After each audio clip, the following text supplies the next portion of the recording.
तर हे गेल्या 20 वर्षापासून म्हाडाच्या रहिवाशांना सामोरे जावं लागत आहे.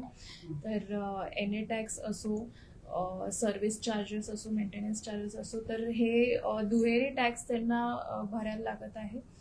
तर हे अनेक वर्षापासून म्हाडा रहिवासी म्हणून माझे बाबा स्वामी धारवीड आणि सुभाष खेरनार आणि राजपूत सर आणि प्रकाश धोत्रे, माजी नगरसेवक प्रकाश धोत्रे साहेब, तर हे सातत्याने पाठपुरावा करत आहेत.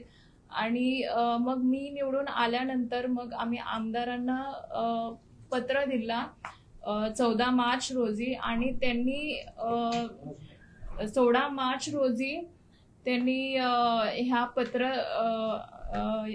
पत्राला आधारित त्यांनी हा मुद्दा अधिवेशनात घेतला. तर अधिवेशनात घेतला आणि मंत्रालयामध्ये मीटिंग लावण्यात आली. तर या मीटिंगमध्ये सौरभ लाड आणि तुषार प्रभुदेसाई उपस्थित होते.